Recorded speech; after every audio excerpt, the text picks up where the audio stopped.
Selamat sore. Selamat sore. Saya jadi juga lupa, Pak. Selamat siang, Pak Wira. Sore. Selamat siang, Bapak Ibu semuanya. Selamat siang. Peserta kali ini masih banyak yang belum join kali ya. Jadi bisa kita mulai dulu. Oke. Assalamualaikum warahmatullahi wabarakatuh. Selamat pagi, selamat siang. Saya lupa mulu nih selamat siang, selamat pagi jadinya. Selamat siang, salam sejahtera untuk kita semua. Shalom, Om Swastiastu, Namo Buddhaya, salam kebajikan. Selamat datang di Pertamina UMK Academy 2024 bersama MRKTG Indonesia. Pertama-tama saya ucapkan selamat pada Bapak Ibu semuanya yang akhirnya lolos nih di babak 2. Selamat pada Bapak Ibu. Boleh kasih applause semuanya. Boleh mute on suaranya. Terima kasih. Iya, udah ada yang ngasih cuan. Terima kasih. Siang awal-awal. Alhamdulillah, terima kasih. Terima kasih. Oke. Mungkin kemarin ada yang belum kenal saya kali ya, karena ini LO-nya diganti. Jadi perkenalkan, nama saya Cecilia Nursalsabila selaku MC dan LO yang akan memandu sekaligus mendampingi Bapak dan Ibu kelompok B ini selama pembekalan Pertamina UMK Academy 2024 di sesi kedua ini, di bagian 2 ini.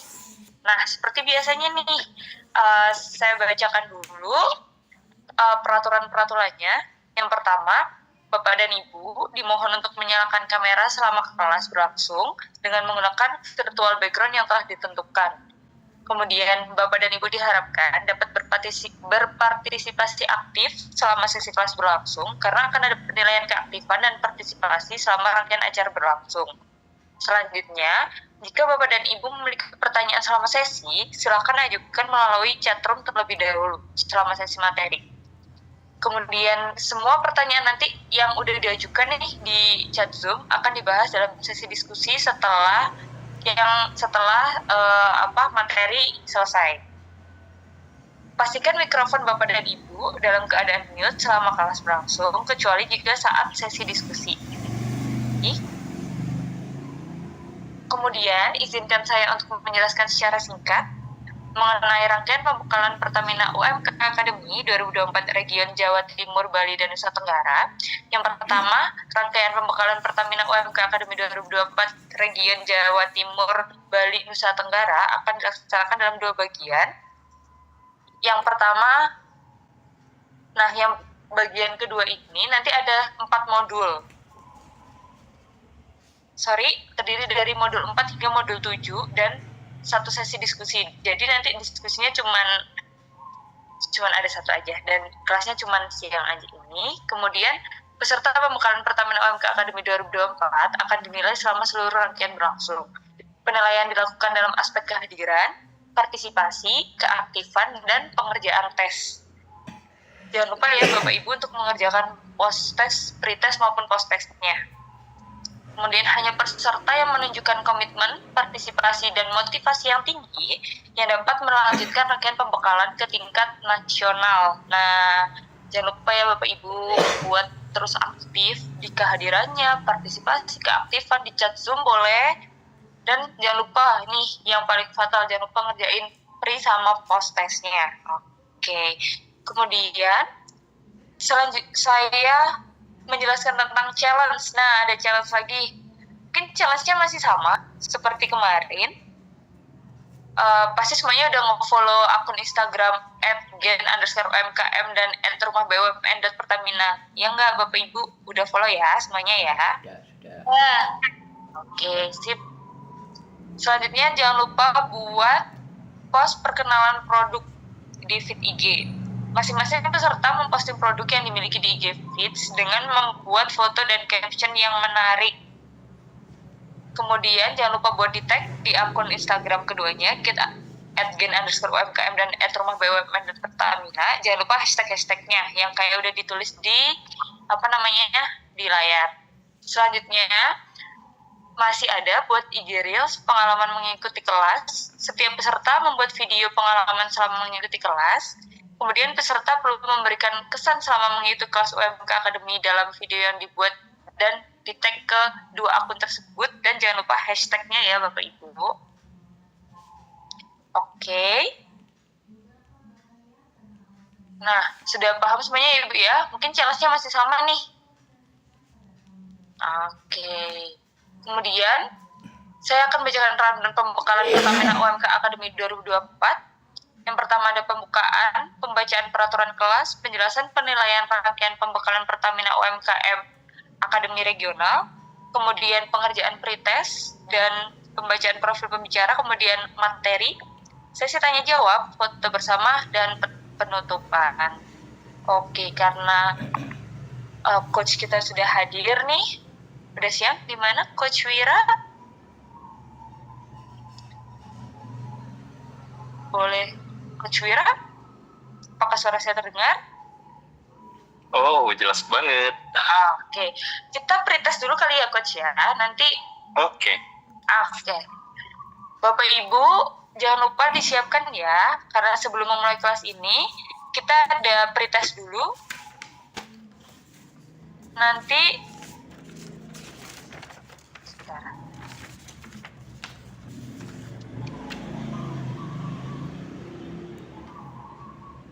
Oke. Sudah disiapkan HP-nya semua buat pretest. Nanti pretestnya dilakukan selama 10 menit. Hingga jam 13.17. Jadi 13.17 sebentar untuk slide-nya. Mohon maaf untuk Mbak Caca, bisa diubah slide-nya buat pretestnya. Nah, berikut merupakan link pretestnya, Bapak Ibu. Jangan lupa buat scan barcode atau tulis di browsernya masing-masing buat bit.ly /pre2 PUMKA 2024. Oke, sudah. Sudah? Semuanya?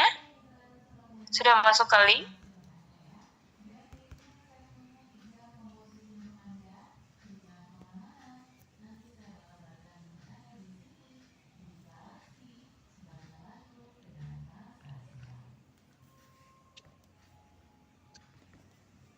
Oke. Ada yang terkendala dengan linknya? Bapak Ibu?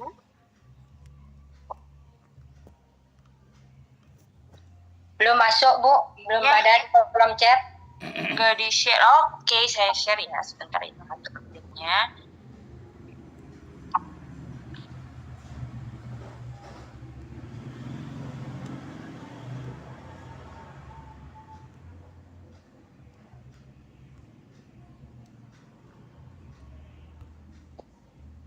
Udah di-share sama Mbak Caca. Oke. Boleh bisa klik link di chat Zoom yang sudah di-share oleh Mbak Caca.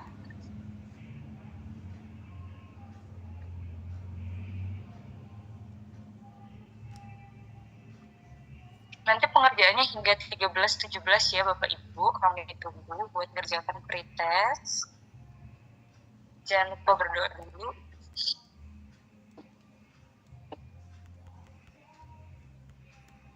Dikerjakan sebisa mungkin.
Oke, ada beberapa yang sudah selesai di chat Zoom, John.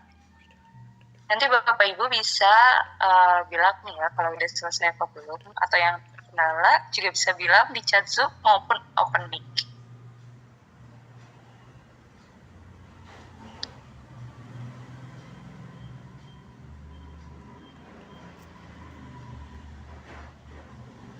John, oke.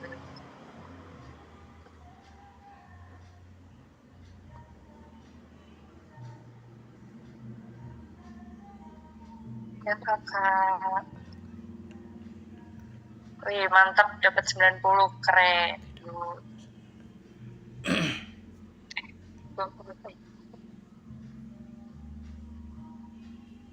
Mantap.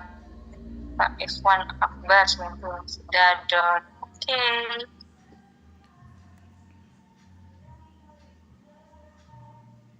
Yang lainnya masih kami tunggu ya. Don 100, mantap. Kami tunggu sampai 13.17.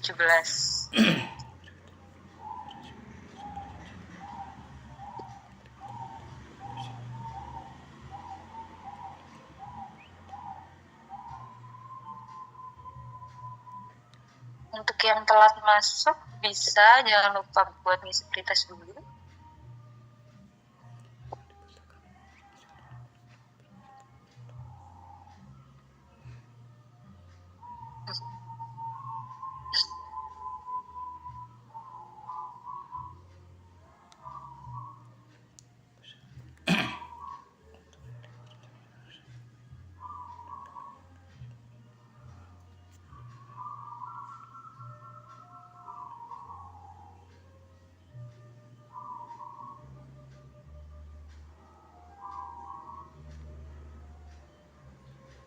Ya.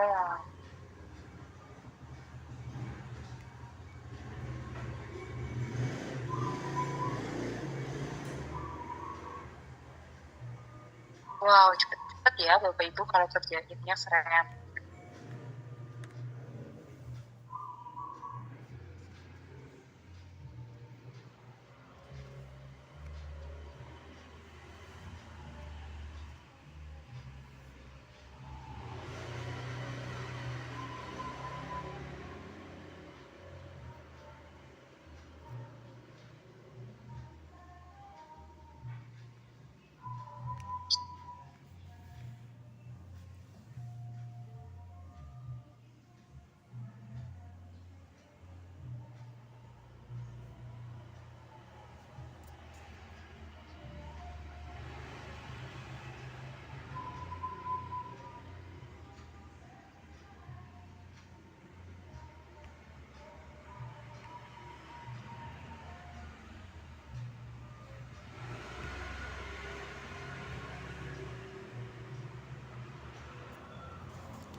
Nah, oke. Jam udah 13.17 waktu Indonesia bagian Barat. Jadi buat yang belum selesai mengerjakan, bisa dikerjakan saat sesi pemateri. Oke, karena waktunya udah habis. Nah, mungkin kita langsung aja perkenalan untuk trainer kita hari ini. Jadi pada pembekalan hari ini telah hadir bersama kita pemateri kondang yang luar biasa, yaitu Bapak Wira. Bapak Wira Ramli, seorang profesional trainer dan coach. Bapak ini sudah berpengalaman memfasilitasi sales training, public speaking, leadership, dan motivasi. Dan udah jadi trainer sejak tahun 2014, terus dipercaya memberikan pelatihan di berbagai perusahaan swasta, instansi pemerintah, dan BUMN. Keren banget Bapak Ibu. Kemudian Bapaknya juga berpengalaman memfasilitasi UMKM Riau sejak 2012 sampai sekarang. Wow, gimana? Nggak keren banget nih Pak Wira. Halo Pak Wira, selamat siang. Halo, Assalamualaikum, selamat siang Bapak Ibu semuanya. Ketemu lagi kita. Iya nih Pak. Mungkin ada Bapak Ibu yang kemarin belum ketemu sama Pak Wira nih. Dan Pak Wira mau sharing sedikit buat opening pengenalan Pak Wira. Iya, udah sepertinya sudah dikenalin semuanya, sudah lengkap. Senang sekali saya siang ini ketemu Bapak Ibu lagi yang mungkin pekan lalu ketemu saya ya, Bu Rai Sukmawati itu. Lalu siapa lagi? Ya, Yang bareng saya pekan lalu kasih ini dong, atau semuanya nih Mbak? Kasih enggak jempol. Bapak. Kasih jempol Enggak ya? dong buat yang kemarin udah ketemu Pak Wira. Udah bisa Iya. on mic. Jempol. Ketemu lagi. Yang diingat uang darah, Pak. Ya, uang ada darah ya, kemarin itu kita pacarin ke uang kan? Ya, Nempel banget ya coach ya itu. Benar banget. Ya Pak. Sebetulnya kalau ngomong uang itu ilmunya cuma dua ya, bagaimana menjaga uang dan mengembangkan uangnya. Itu aja. Itu yang sering saya nasihatin buat anak saya tuh begitu tuh. Oke. Kalau gitu bisa dimulai saja coach. Saya beri waktu dan tempat buat coach untuk menjelaskan materi siang kali ini. Oke, Baik. Kasih aplaus dong buat mbak-mbak kita ini yang sudah memfasilitasi kita. Gak lelah yang ngingetin terus Mbak Cecil dan Mbak Adel. Tepuk tangan dong buat mereka. Mbak Caca sekarang. Halo. Kasih aplaus yang luar biasa. Oke. Seperti biasa, kosongkan gelasnya kalau memang masih kosong, biar dapat ilmu banyak-banyak. Kalaupun sudah terisi lagi, kita jadikan es campur ya. Makin dicampur makin nikmat. Tambahin es, tambah susu kental manis, kasih cincau, kasih sirup merah biar makin mantap. Apalagi siang ini di tempat saya panas banget. Nggak tahu kalau di Surabaya, di sekitarnya gimana? panas banget coach di Surabaya coach. Kurang lebih sama ya. Ya. Oke, hari ini kita akan bahas tentang produktivitas. Nah, langsung saja, biar cepat, biar nanti diskusinya banyak juga. Materi ini penting banget, karena apa? Seperti kita ketahui bersama, pengusaha UMKM itu kebanyakan awal mula mendirikan usahanya itu dari rumahnya. Benar ya, Bapak Ibu semuanya? Dari rumah. Alasannya banyak. Pak, modalnya belum cukup buat nyewa tempat, Pak. Pak, mumpung ada ruangan yang kosong bisa dimanfaatin, Pak. Bahkan, tapi jangan disepelein. Usaha dari rumah itu yang katanya dari tempat yang nyempil di rumah atau ngambil ruangan space tersendiri, itu bisa gede. Microsoft itu dari garasi rumah. Dari kamar kos-kosan. Kalau Apple, Steve Jobs itu mendirikannya dari garasi rumahnya.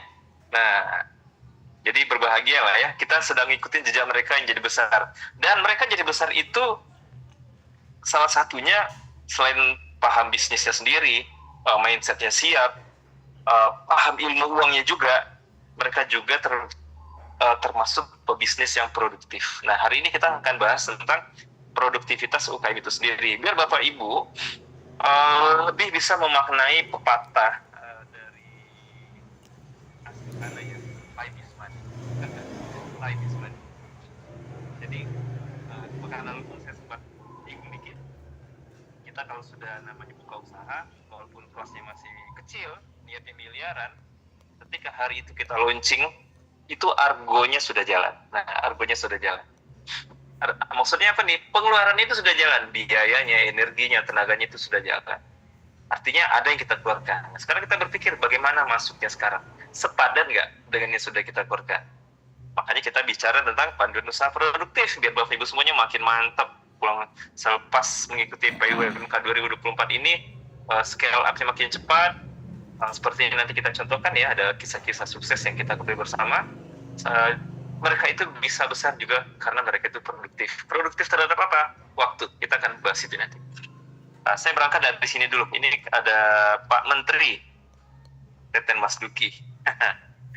Kalau ditanya siapa Menteri Operasi dan Usaha Kecil sekarang, namanya Pak Teten Mas Duki.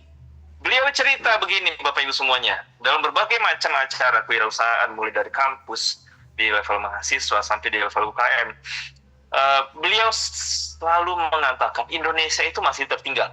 Indonesia itu masih tertinggal dibandingkan negara tetangga kita sebelah. Dalam hal apa? Entrepreneurship.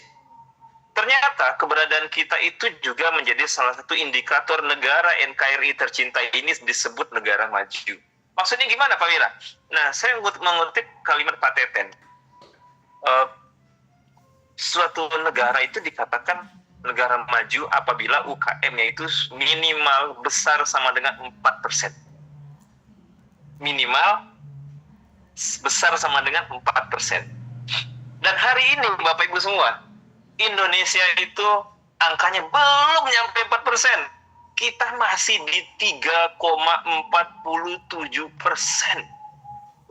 Jauh banget kita ketinggalannya dibanding tetangga kita, Singapura yang negerinya cuma kecil itu. Persentase entrepreneurnya itu sudah di angka 8%. Pindah ke sebelah, Malaysia, Thailand. Itu sudah di angka di atas 4,56%. Nah, kita masih belum nyampe 4%, di 3,47%. Dan tidak salah, pemerintah akhirnya mencanangkan gerakan 1 juta entrepreneur sampai nanti tahun 2026 kalau saya nggak salah. Untuk menaikkan angka dari 3,47% itu menjadi 3,90-an. Dikit lagi. Saya berharap Bapak Ibu menjadi bagian 1 juta orang tersebut yang mengangkat negara ini tidak lagi jadi negara berkembang, tapi menjadi negara maju. Kalau setuju, katakan setuju, kasih jempolnya dulu dong di lensa kameranya. Katakan, yes, saya siap. Oke. Nah, oleh karena itu untuk mencapai mimpi tersebut, ya kita mesti tingkatkan kolaborasi dan kerjasama untuk apa? Menghadapi tantangan. Indonesia menjadi besar, menjadi bisa bertahan kuat sampai hari ini karena Bapak Ibu semua. UKM itu adalah tulang punggung negara.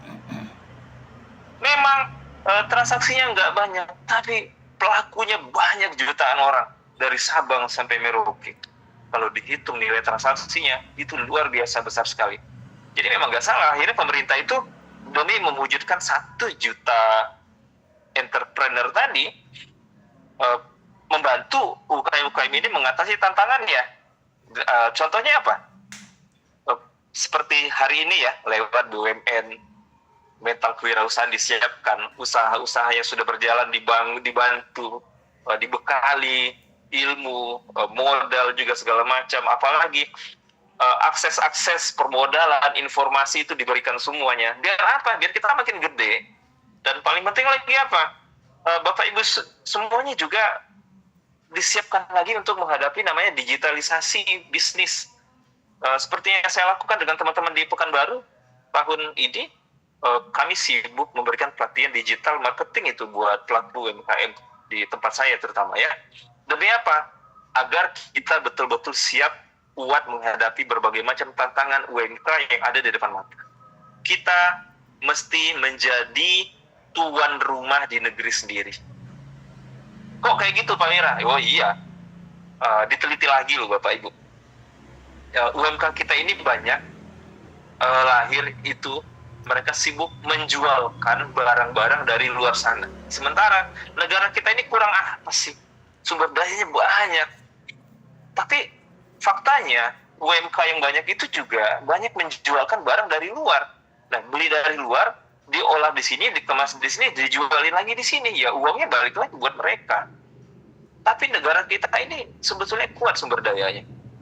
Maka dari itu, ya, harapannya Bapak Ibu semua di sini, kita tingkatkan lagi lah penggunaan produk lokal kita, sumber daya yang ada di sekitar kita. Demi apa?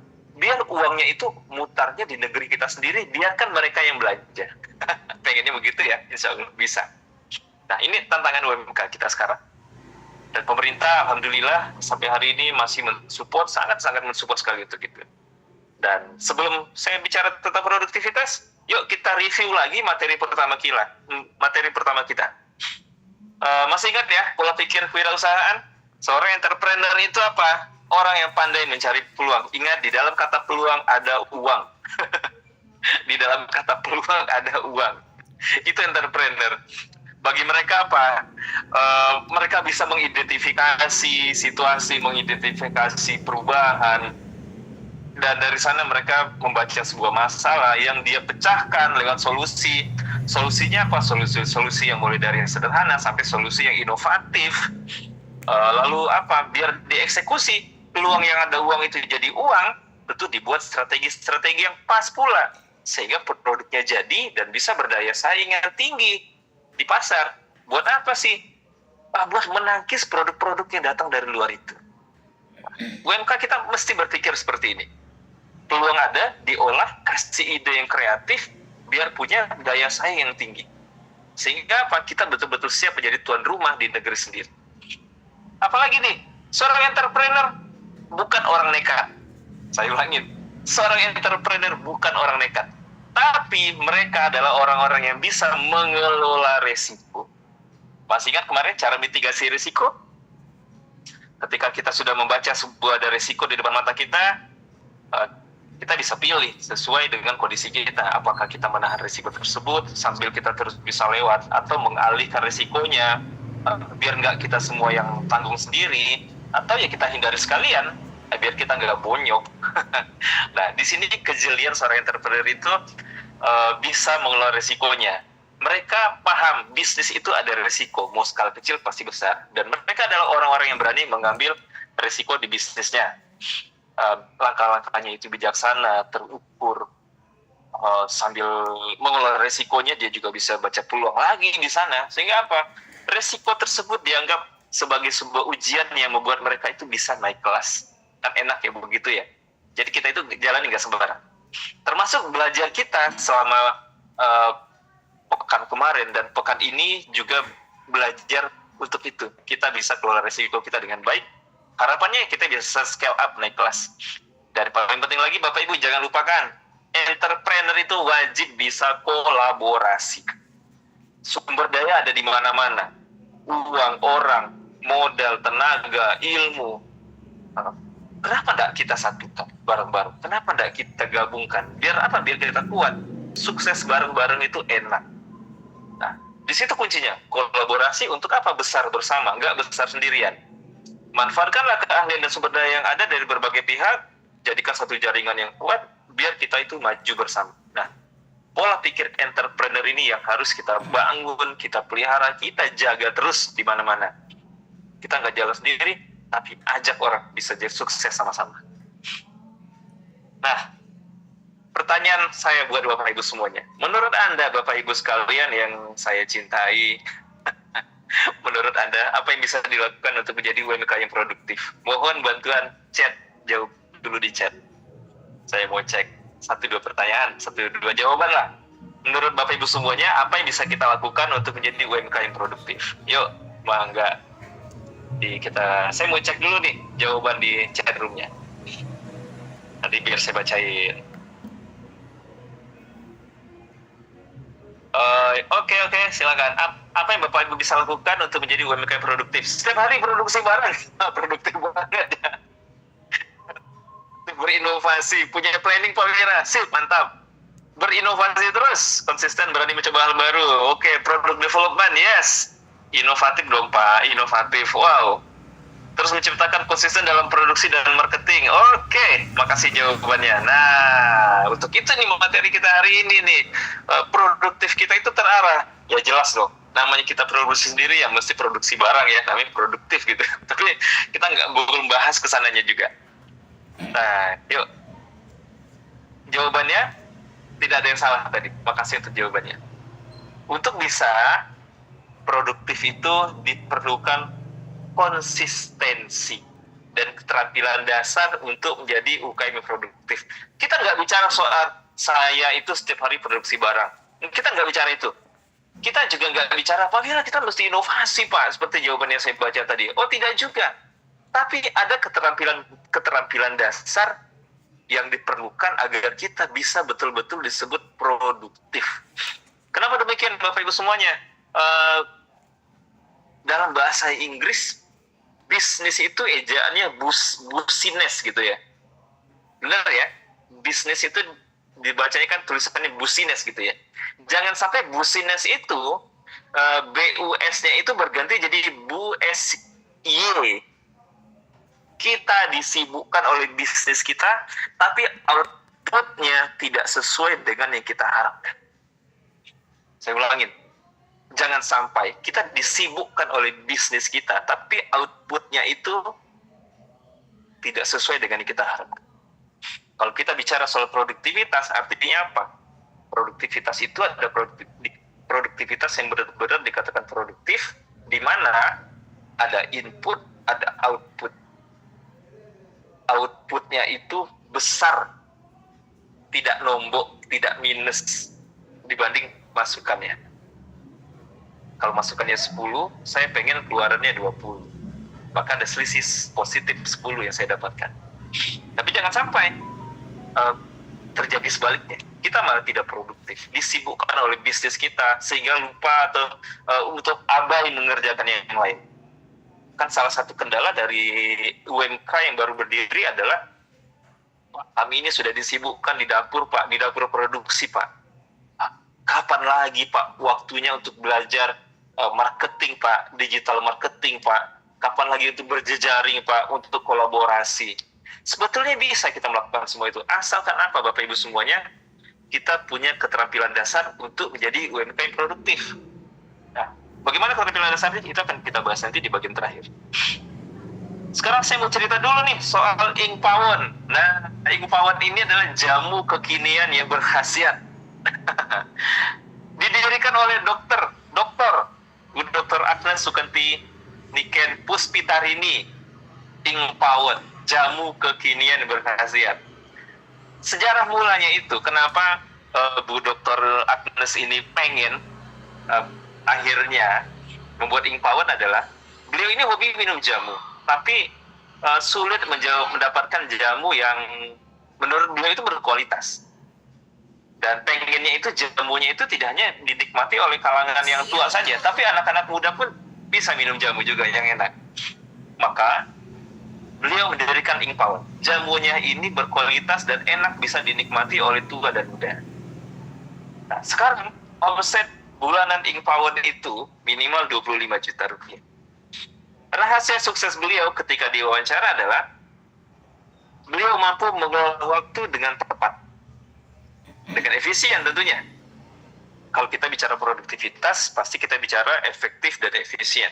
Kalau efektif itu artinya tepat sasaran, efisien itu adalah mampu menggunakan segala macam sumber daya yang ada itu tepat sesuai dengan keperluannya, tidak terjadi pemborosan atau pembuangan yang sia-sia. Itu efisien. Nomor 2, apalagi rahasianya? Beliau itu mengatakan, saya bisa sampai sebesar ini karena saya tahu caranya memprioritaskan tugas-tugas yang penting. Dan yang ketiga adalah mampu mengalokasikan waktu secara bijaksana. Sehingga apa? Bisnis jamunya jalan, tanggung jawab yang lain juga jalan, dan kalau waktunya libur ya libur, waktunya istirahat ya istirahat, waktunya bisnis ya bisnis. Artinya apa? Tidak ada yang terabaikan. Dan itulah manfaat dari kalau kita mampu melakukan bisnis secara produktif, tidak ada yang dianaktirikan. Kira-kira seperti itu. Nah, ini kisah sukses dari Ink Pawon yang didirikan oleh Bu Agnes Sukanti Niken Puspitarini. Nah, sekarang kita tes dulu nih sebelum saya bahas tentang produktivitas. Manakah yang Anda banget? Perilakunya sudah adaptif atau belum? Apakah Bapak Ibu adalah UMK yang mampu beradaptasi dan beradaptasi dengan cepat terhadap perubahan?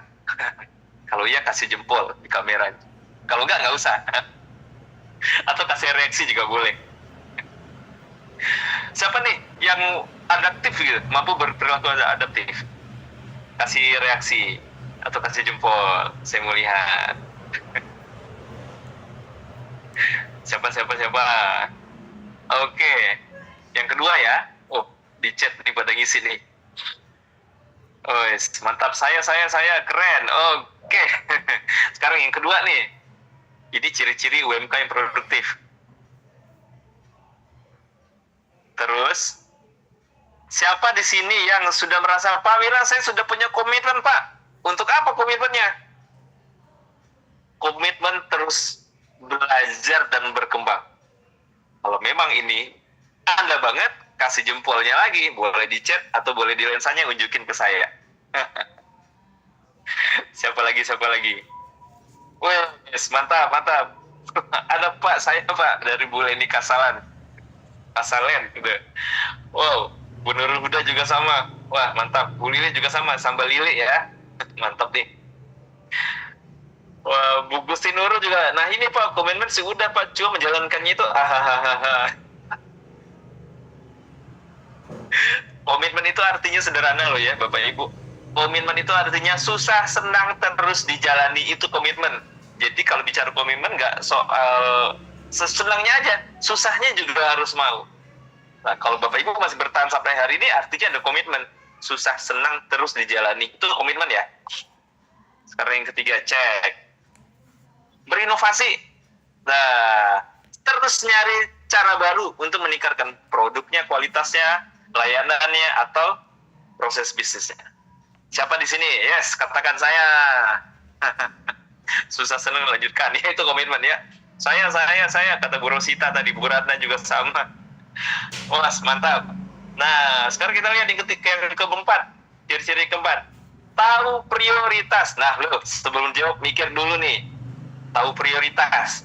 Mampu mengidentifikasi dan menetapkan prioritas yang jelas. Kapan harus jalan-jalan, kapan harus beli barang lagi, kapan harus stop produksi gitu. Kalau tadi bicara Pak, saya rajin produksi Pak, dan sekarang saya balikin, tahu kapan harus stop produksi, kapan harus berkata tidak. Karena kita tuh penyakitnya begini ya, semuanya diiyakan, semuanya dikerjakan, semuanya diteruskan. Padahal kalau dipikir itu keteteran sendiri ujung-ujungnya, karena semuanya dijadikan prioritas. Kalau kita bicara prioritas sih Bapak Ibu, artinya apa? Sesuatu jadi prioritas artinya dia ditempatkan di urutan yang pertama, itu prioritas. Kalau ada 2 atau 3, 4 itu enggak lagi prioritas.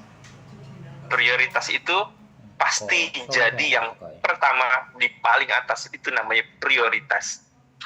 Stop produksi jika udah sakit dan lelah fisik Pak. Jika jiwa udah sakit dan lelah fisik. Menarik ya. Nah, oke. Wah, wajib tahu tepat dengan prioritas. Iya, sebentar.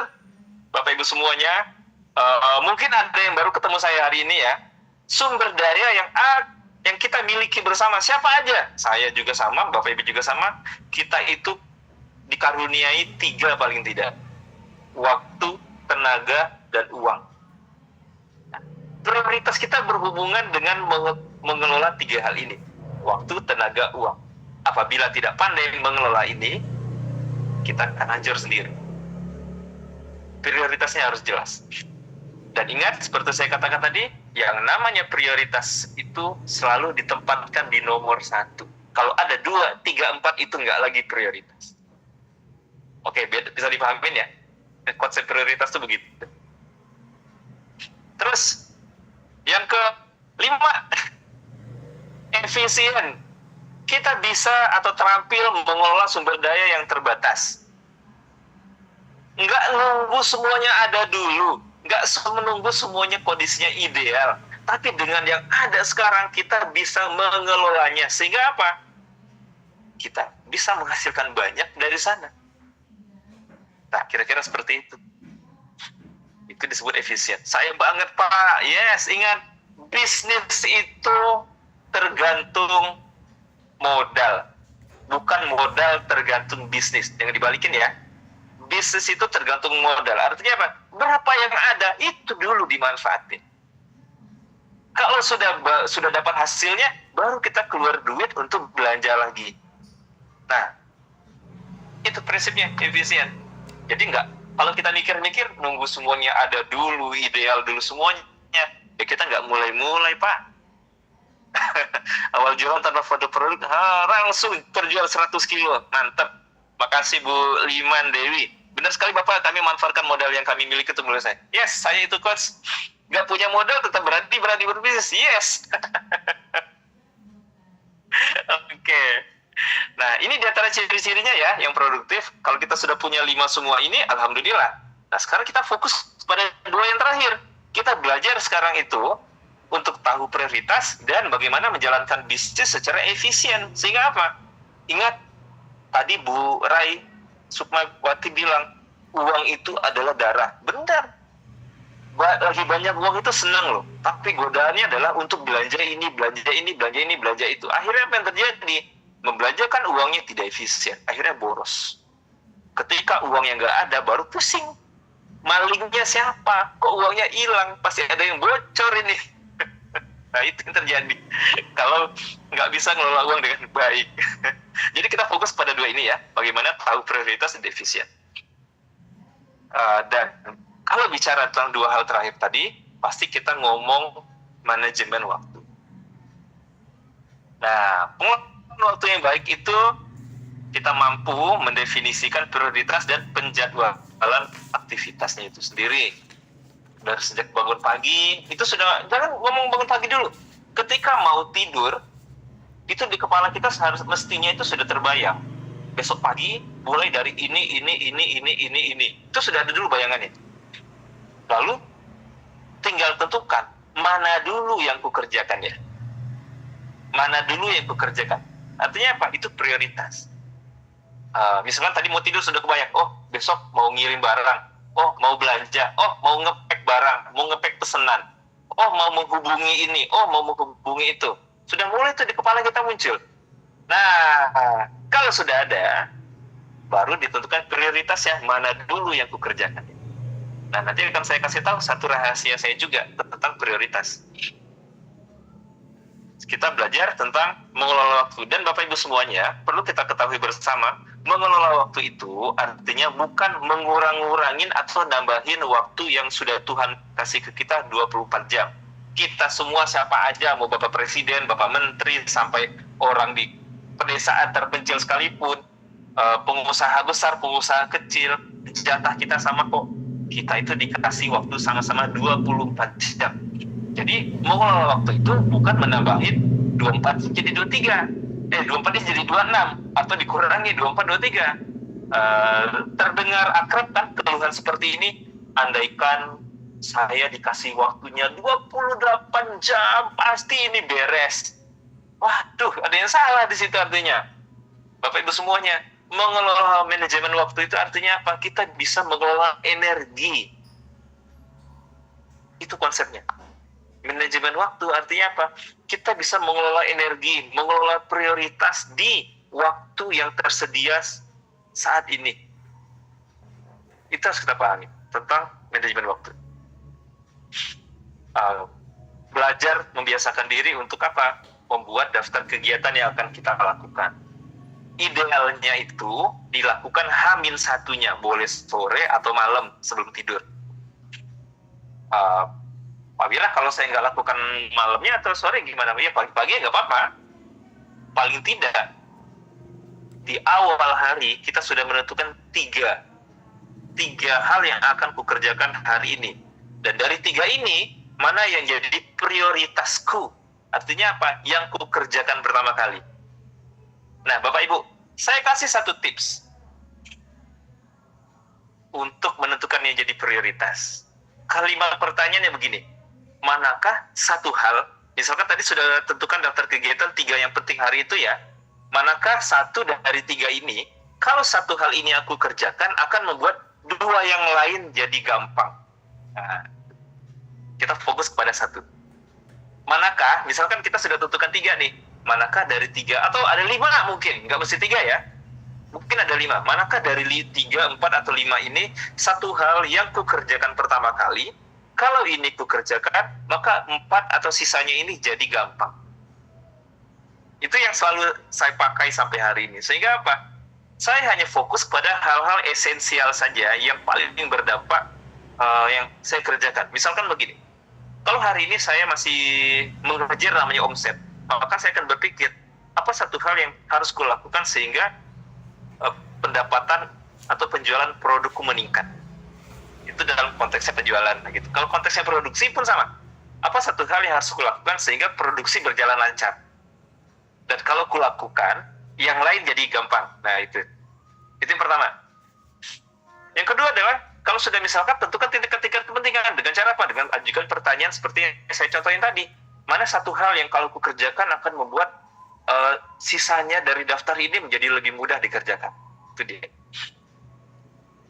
Atau kalau masih belum bisa mempraktekkan yang saya katakan tadi, bisa juga pakai skala ranking untuk menentukan apa tingkat urgensi atau keterdesakan dari setiap kegiatan tersebut. Misalnya sudah punya daftarnya, kita bikin tuh 1 sangat mendesak untuk dikerjakan. Kasih skala nih 1 sampai 5 misalkan. 5 tidak mendesak dikerjakan. Nanti kita kasih nomor-nomorin tuh. Oh, ini penting, sangat mendesak. Nanti kita adu lagi tuh yang mendesak itu, sehingga nanti akan ketemu mana yang paling satu hal yang harus didahulukan pertama kali dikerjakan. Tentukan skalanya. Nah, atau nanti kita belajar pakai namanya matriks prioritas. Nanti akan dibahas nih setelah ini. Dan paling penting lagi, kalau sudah kita tentukan mana yang menjadi prioritas, mana yang harus dikerjakan pertama kali, setelah itu semua yang paling penting adalah apa strategiku atau langkah pertama yang harus ku lakukan untuk mengeksekusinya. Jangan sampai kita kejebak di membuat konsep, membuat penjadwalan, tapi nggak kita kerjakan yang pertama kalinya. Nah, ini 5 halnya. Sekarang saya ajak Bapak Ibu untuk menentukan prioritas, kita pakai matriksnya tadi. Berdasarkan 2 kategori ya, aktivitas yang kita anggap penting dan mendesak. Nah, namanya aktivitas penting, ciri-cirinya apa? Dia ini tidak memiliki batas waktu penyelesaian tertentu, tapi kalau dikerjakan punya dampak yang signifikan. Itu aktivitas penting ya. Nah, kalau mendesak artinya apa? Ya memang perlu dikerjakan sesegera mungkin. Itu mendesak. Nah, kita akan bikin matriksnya. Namanya matriks prioritas, atau nama lainnya adalah Eisenhower Matrix. Nah, kita membaginya menjadi 4 bagian nanti nih di sini Bapak Ibu semuanya. Di matriks Eisenhower ini. Berdasarkan pentingnya ini, di sini penting, ini mendesak, di sini tinggi banget kepentingannya, di sini rendah banget. Kita akan mulai memilah dari daftar-daftar tadi itu, mana kira-kira aktivitasnya itu, ini penting tapi tidak mendesak. Nah, solusinya apa? Dijadwalkan kapan mengerjakannya. Contoh begini ya, untuk Bapak Ibu yang misalkan melakukan produksi, punya dapur produksi, apakah kuliner ataupun yang bukan kuliner.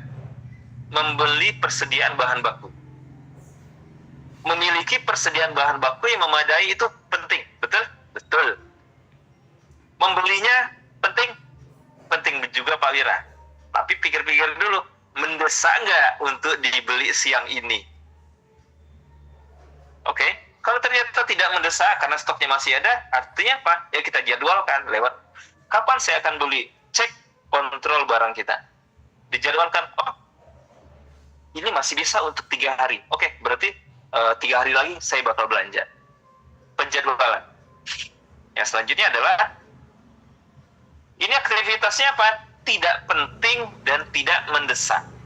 Kalau sudah ketemu yang begini, ya batalkan. Contoh begini ya. Oh Pak Wira, saya itu kan jualannya pakai sosmed Pak. Postingnya di Instagram. Tahu-tahu kita mengaktifkan notifikasi. Notifikasi Instagram tadi. Banyaklah yang komen dari promo produk yang barusan kita posting tadi. Nah, sekarang kita mikir, ini perlu dijawab nggak ya? Komen-komenan ini. Sementara kita sedang mengerjakan sesuatu yang penting. Nah, ketemu kan 2 hal, menjawab atau merespon komen di Instagram, atau mengerjakan ini yang sudah ada di depan mata. Kalau kita ternyata menganggap, oh, merespon komen ini tidak penting dan tidak mendesak, ya udah abaikan aja dulu. Karena ada yang lebih penting lagi kukerjakan saat ini. Nah, itu contohnya. Bapak Ibu, kalau semuanya kita jadikan prioritas, mendesak pula, saya jamin Bapak Ibu stres. Karena apa? Sebuah aktivitas yang dianggap penting, mendesak. Itu deadline. Semua hal dijadikan deadline. Saya yakin pusing. Dan akhirnya ngeluh. Ya Allah ya Tuhanku, mudah-mudahan aku berharap khusus untukku saja 24 jam itu dilebihin lah. Jadi 26 atau 27 atau 28 jam. Sayangnya nggak bisa. Maka dari itu, jangan buat semua yang akan kita kerjakan itu di posisi ketiga ini. Jangan dia dijadikan penting, jangan dia dijadikan mendesak. Tapi kalau sudah ketemu yang berkarakter seperti ini, penting mendesak, jangan ditunda. Lakukan sekarang juga. Itu cara membuat kita nggak stres. Dari mana putarannya Pak Wira? Cek yang sudah kita jadwalkan. Kalau memang kita sudah jadwalkan 3 hari lagi, ya sudah 3 harinya itu kita kerjakan. Kalau misalkan sudah dijadwalkan nanti sore, ya sudah nanti sore kita kerjain. Artinya apa? Kerja kita itu sudah terjadwal. Sama contohnya, misalkan bagi Bapak Ibu yang Muslim kan sudah dijadwalkan itu, sholat 5 waktunya sudah ada waktunya. Kita sudah punya jadwal ibadah masing-masing sesuai agama dan kepercayaan kita, ya lakukan pada waktunya. Contoh lagi, sudah waktunya tidur, ya tidur. Contohnya lagi, kalau sudah waktunya makan, ya makan gitu. Jangan dicampur adukin semua, nanti repot sendiri. Kenapa? Kalau kita sudah membuat sesuatu dijadwalkan, lalu kita tunda-tunda, akhirnya ketemu deadline-nya, saya jamin pasti stres sendiri. Kenapa? Semuanya menjadi prioritas. Penting dan mendesak, ujung-ujungnya apa? Pusing gitu. Nah, yang terakhir, nah kita tahu ini yang mendesak, tapi sebetulnya nggak penting. Udah delegasiin aja sama orang. Contoh gini ya, saya lagi produksi baru nih. Tapi ada juga satu hal yang penting juga. Beli stokan barang yang kurang itu penting, tapi ada juga yang penting. Ada yang nganggur satu orang. Ya sudah, kamu yang belanja ya. Nah, mendesak, tapi tidak penting. Yaudah saya kasih aja sama orang, suruh dia yang kerjain.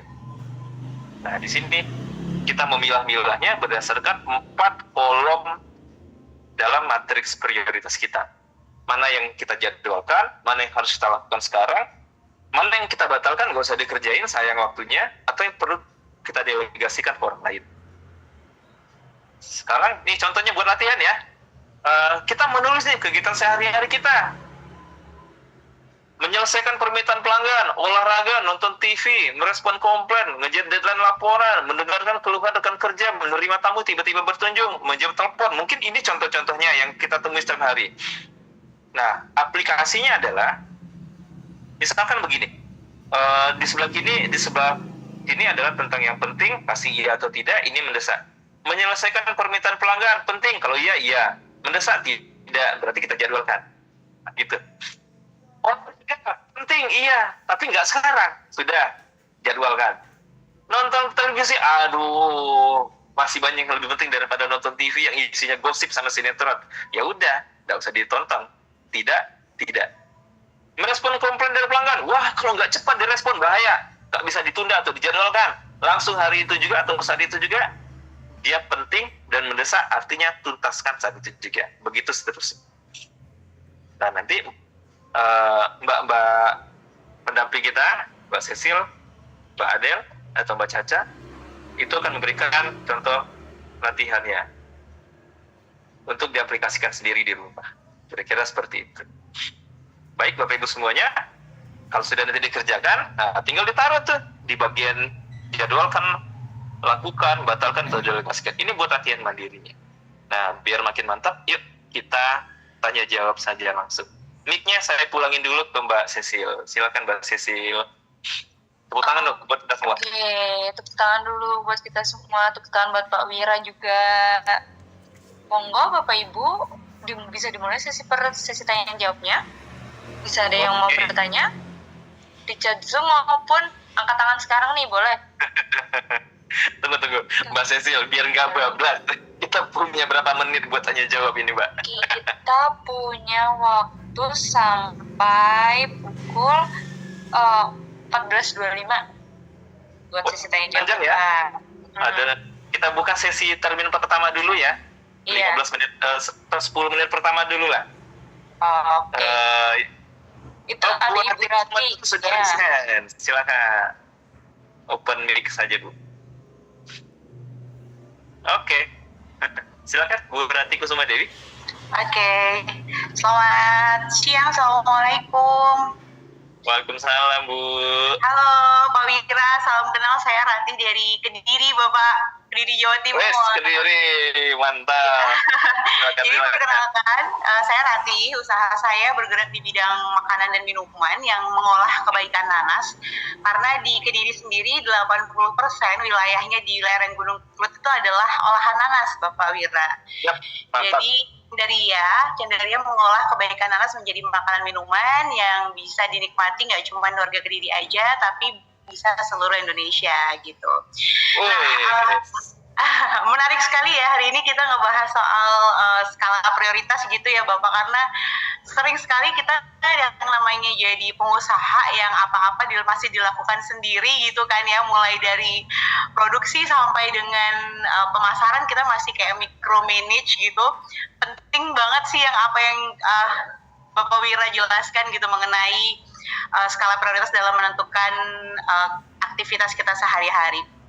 Nah, yang saya pengen tanya nih Pak Wira terkait dengan skala prioritas tadi ya, saya sebenarnya punya kesulitan untuk itu gitu, karena menurut saya hampir semua kegiatan itu penting dan mendesak gitu, dan punya kekurangan dalam mempercayai dan mendelegasikan itu ke tim gitu ya. Mungkin Pak Wira punya pengalaman gitu dan tips yang bisa saya lakukan supaya nih apa yang saya kerjain bisa saya delegasikan ke tim dengan impact yang sama seperti yang saya kerjakan gitu.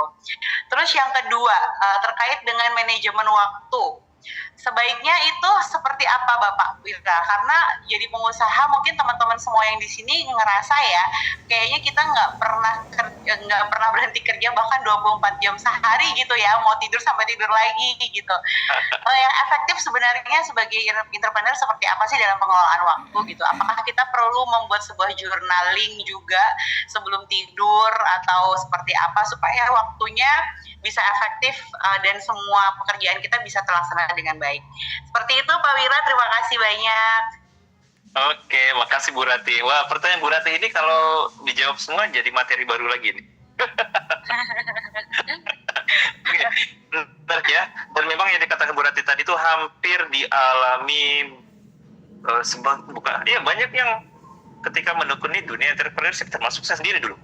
Sampai akhirnya saya mengenal sebuah konsep namanya esensialisme. Maksudnya apa? Dan sekian banyak aktivitas tadi, ada satu pertanyaan yang kalimat pertanyaan yang masih yang saya pakai sampai hari ini tadi, seperti yang saya sebutkan tadi ya. Ketika akhirnya sudah menulis semua apa yang harus saya lakukan, saya akan bertanya pada diri saya sendiri, mana satu hal yang ku kerjakan sendiri akan membuat yang lain lebih gampang dikerjakan atau tidak perlu lagi dikerjakan. Artinya saya betul-betul menentukan hal-hal yang esensi di mana itu yang saya lakukan sendiri. Artinya apa kalau dilakukan sendiri? Saya nggak bisa delegasikan ke orang. Contohnya apa? Misalkan pengembangan produk, ya saya yang tahu ilmunya, saya yang bikin resepnya. Ya, kalau yang dikasih ke orang itu, wah, hancur gitu. Nah, saya tentukan dulu nih mana yang betul-betul saya pegang. Sehingga apa? Sisanya, nah itu baru kita masukin tuh, apakah mau saya jadwalkan untuk dikerjakan di lain waktu, atau ya sudah nggak usah dikerjain lah. Toh yang satu hal ini sudah aku kerjakan, itu jadi nggak perlu lagi dikerjain, bisa jadi begitu. Atau oh ya sudah, aku bayar orang aja, biar dia yang kerjain. Kenapa? Ya kan kita manusia nggak sempurna ya Bu ya. Contoh begini, saya bisa desain grafis. Poster saya bisa bikin. Tapi ada hal yang penting lagi, demi kelangsungan bisnis saya, kalau saya kerjakan itu bisa membuat usahanya jangka panjang. Seandainya saya tetap ngotot kerjakan poster sendiri, mungkin bisa dan saya puas. Tapi tenaga saya, waktu saya sudah habis untuk itu. Kenapa tidak saya coba untuk minta bantu orang yang paham desain grafis? Oh, saya bayar lah. Ataupun kalau nggak saya bayar, ya saya bagi hasil lah sama dia. Intinya saya tetap hargai tenaga dia gitu. Nah, ini maksudnya apa? Delegasikan. Nah, tapi kalau misalkan kita begini, oh Pak Wira sih sudah punya pegawai nih Pak, saya pengen delegasikan ke dia. Artinya apa? Kita belajar ilmu delegasi. Nah, delegasi itu ilmunya begini Bu, langkah-langkahnya Bu. Pertama, Ibu tentukan dulu nih orang yang bisa saya delegasikan. Artinya apa? Saya sudah menilai dengan ukuran saya, orang ini sudah punya kemampuan lah untuk jadi tangan kanan saya. Kalau sudah ketemu orangnya, panggil dia. Saya kerjain, kamu lihat benar-benar ya. Oke? Detail lihatnya. Setiap tahapan yang saya contohin, kamu lihat benar-benar dari tahap 1, 2, 3, 4 sampai tuntas. Suruh perhatiin. Setelah saya contohin benar-benar sampai detail ke dia, saya tanya, sudah lihat semua yang saya lakukan dari awal sampai akhir tadi? Sudah, oke. Masuk tahap kedua. Tahap keduanya apa? Kamu kerjain yang saya contohin tadi, sekarang saya yang lihat. Nah, pada saat itu saya akan koreksi. Oh ini kurang nih, oh ini nggak boleh, ini kelebihan, ini kekurangan, oh ini kelamaan. Benar-benar di-drill begitu. Jadi, tadi saya contohin kamu lihat, sekarang tidak. Saya kerjain, kamu yang kerjain, saya yang lihat. Nah, sambil itu saya akan bikin tuh lembar kontrolnya, mana-mana yang harus dikontrol. Sehingga apa? Kalau sudah tahu bagian-bagian mana yang harus dikontrol, atau jadi titik kritisnya, istilah dalam teknologi pangan itu adalah critical control point namanya, saya akan minta dia kerjakan, tanpa harus ada saya, tapi nanti saya evaluasi dari titik-titik kritis tadi. Kalau ternyata di critical control point itu aman-aman saja, berarti delegasi saya bagus. Langkah keempat adalah kita evaluasi sama-sama berdasarkan hasil kerjamu dan standar yang sudah kita sepakati tadi. Nah, tentunya dalam mendelegasikan kita harus menurunkan standar saya. Misalnya begini, kalau saya kerjakan pasti kualitasnya 10, tapi judulnya delegasi Bu, Bapak Ibu semuanya, kita harus berani untuk menurunkan standarnya juga, contoh. Kenapa? Ya orang itu ilmunya belum nyampe, pengalamannya belum banyak. Artinya apa? Terhadap yang dia kerjakan, kita mau kasih batas toleransi seberapa, dan itu masih bisa saya terima. Nah, di situ kelogoan kita dalam melakukan delegasi tadi. Dan masuk nih pertanyaan Bu Linda juga. Saya sudah pernah, oke, baik. Namanya pakai SOP, yes. Bapak Ibu semua yang sudah bikin SOP, SOP itu tidak dibikin satu kali. Tapi SOP dievaluasi secara berkala. Makanya muncul juga KPI. Nah, tapi itu terlalu panjang kita ngomong KPI ya. Tapi kalau kita bicara SOP, SOP itu selalu dievaluasi secara berkala. Kenapa? Namanya kita menjalankan aktivitas, pasti ada saja hal-hal faktor luar atau faktor dalam yang membuat SOP itu tidak berjalan seperti settingan yang pertama. Itu yang pertama. Yang kedua, kalau kita bicara SOP itu pastikan mudah diikuti, mudah dikerjakan oleh siapa saja. Makanya bikin SOP yang paling ideal itu adalah tidak hanya lewat tulisan saja. Tulisan iya. Apalagi Pak Wira, ada diagram alir. Diagram alir ya. Kalau misalkan dulu di sini Bapak Ibu ada yang sekolahnya di SMK Kimia atau kuliahnya IPA, ada praktikum di laboratorium, pasti tahu namanya diagram alir. Dikasih tuh panah-panahnya arahnya kemana, iya tidak, pasti itu SOP di situ. Apalagi Bapak Ibu, SOP juga pakai video. Jadi misalkan saya nih mau bikin saya tahu resep brownies, saya pengen tim saya bisa bikin brownies, ya sudah, beli tripod, beli kamera, nanti saya bikin demo bikin brownies. Nanti bikin biar tim saya yang pintar pakai CapCut, saya suruh dia tuh omongan saya ketika tadi bikin video tadi, itu bikin captionnya, resep kuenya segini, dan itu adalah SOP standar untuk bikin brownies A. Jadi kan lengkap ya? Nah itu contohnya kalau kita ngomong SOP seperti tadi. Seperti itu. Begitu, Bu Rati, semoga membantu. Baik, terima kasih Pak Wira. Oke.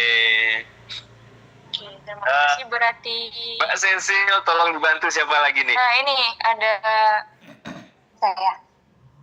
Nah, oke, bisa open mic Saya bisa, Mbak Sisil. yang sudah di Nadia Sarwina Maulana underscore Gepang Belum masuk mah. sudah Oh ya. Pak, Nadia Sarina. oke Pak, saya ingin bertanya dalam hal apa komitmen, apakah kita hanya mau mengandalkan satu produk saja, kemudian kita mengembangkan komoditi produk itu, atau malah kita menciptakan banyak produk ketika mengalami kendala di pemasaran, dan bagaimana cara berkolaborasi dengan baik dan benar dalam usaha, apakah harus membuat proposal dulu atau bagaimana Pak? Terima kasih Pak. Oke, kita Bu Nadia Sarwina nanyain komitmen ya? Ya. Apakah tetap di satu produk atau kembali banyak produk, begitu? Siap Pak. Oke, baik. Pertama kali kalau kita bahas namanya komitmen itu kita pahamin dengan satu kalimat sederhana saja, susah dan senang terus dijalani, itu komitmen.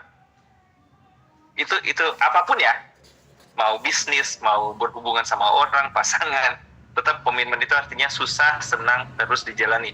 Jangan ditaruh kalimat senangnya di depan, karena semuanya pasti pengen senang. Tapi kalau taruh dulu tuh kalimat susahnya di depan, senangnya baru belakangan. Karena tidak semua orang pengen mau menjalani sesuatu yang sulit.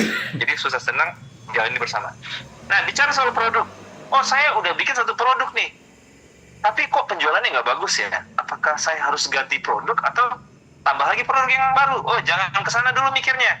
Cek dulu, ketika saya mau mengeluarkan produk ini, ketika saya launching produk ini, satu, apakah produk ini sudah sesuai dengan kebutuhan target pasar saya? Kalau belum, berarti ada satu hal atau satu step yang kita lewatin kemarin. Sebelum produk ini saya produksi, step apa itu Pak? Bisa jadi apa?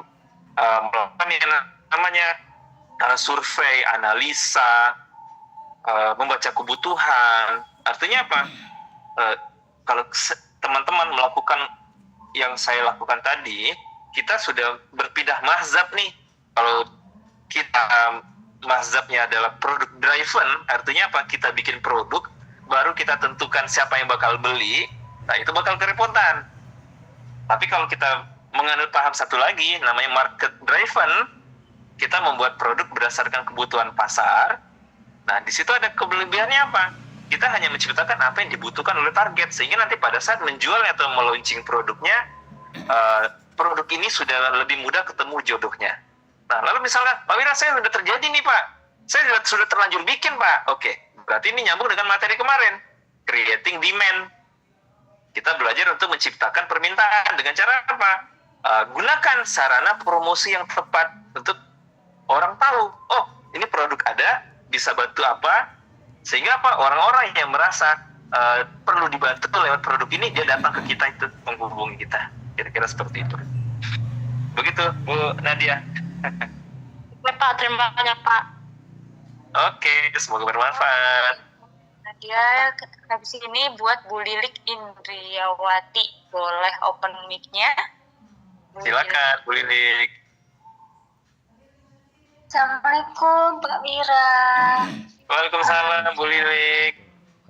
Ini Pak, saya menanggapi yang barusan Bapak Wira ucapkan, kan kebetulan pernah saya edukasikan kepada beberapa pegawai untuk mengerjakan sesuai apa yang saya ajarkan. Nggak tahu itu orangnya itu emang lemot atau gimana Pak. Setiap saya kasih untuk ngasih ini takarannya segini ya, ini aninya segini. Sekali dua kali kok seakan selalu Pak namanya nggak bisa gitu loh Pak. Belum mengerjakan dia seolah-olah menunjukkan bahwa dia nggak mampu. Ya. Saya kasih arahan pelan, sekali dua kali gini aja. Setiap produksi saya meminta mengerjakan sampai saya buat yang kecil dulu Pak, mama buat kue atau masakan, kamu itu aja ngupas bawang dulu, tapi agak cepat, jangan lambat. Itu kan pekerjaan simple.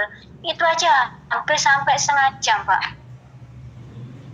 Itu cuma mengupas. Belum mengerjakan yang lainnya. Posisi kalau sudah mepet waktu dan untuk si customer minta lebih cepat, rasa pingin marah tapi nggak berani gitu loh, Pak. Cuman ucap ayo lebih cepat lagi, soalnya ini harus gini. Ini belum, yang itu belum. Kalau mbaknya cuman ngupas ini aja, sampai berapa lama harus menunggu kupasan mbak selesai, saya sampai bilang gitu. Untuk mengasih tahu agar si pegawai ini mengerti gitu loh, Pak. Bagaimana? Terima kasih. Iya. Gitu Bu Lili. Waduh, saya kalau jadi Bu Lili mungkin udah saya ini tuh. Saya ganti orang baru. Gini, baik. Nah, inilah salah satu permasalahan di UKM sendiri, yaitu merekrut karyawan. Nah, sebetulnya Bapak Ibu ya, kunci keberhasilan delegasi itu terletak di perekrutan orang yang tepat. Nah, sayangnya tidak semua memahami bagaimana cara merekrut orang. Nah, itu dia. Jadi, ceritanya kan kita pengen besar ya, Bapak Ibu semuanya. Nah, jadi saya kasih nih kisi-kisinya. Kita belajar mulai merekrut orang. Ada masanya nanti Bapak Ibu akan mulai cari tangan kanan. Nah, langkah pertama, kalau mau merekrut orang, tentukan dulu kriteria orang yang mau saya rekrut. Nomor satu ya, ini sama seperti cari jodoh. Tentukan kriterianya. Kriteria ini kita bagi 2 atau bagi 3, boleh, tergantung kita mau pakai yang gimana. Kriteria pertama, tentu kalau saya akan mengacu pertama dulu kepada kriteria yang bersifat administratif. Artinya apa? Level pendidikan. Saya akan cari batasan di mana. Kenapa dulu saya kena banget, Bu, Bapak Ibu semuanya. Niat saya dulu buka lamaran pekerjaan waktu saya masih kuliah, buka toko kue dulu, punya bakery. Saya pengen buka lapangan kerja. Ya sudah, karena ilmunya belum nyampe, orang yang saya terima adalah orang yang katanya mau kerja. Wis, gitu aja. Akhirnya ngelamar yang tamat SD, tamat SMP. Dan saya lihat, aduh kasihan banget. Jadi menerimanya itu dia pengen kerja dan saya kasihan. Artinya apa? Akhirnya saya yang mengkasihani diri sendiri. Karena saya ketemu masalah ibu. Waduh, pusing itu ngasih taunya gimana.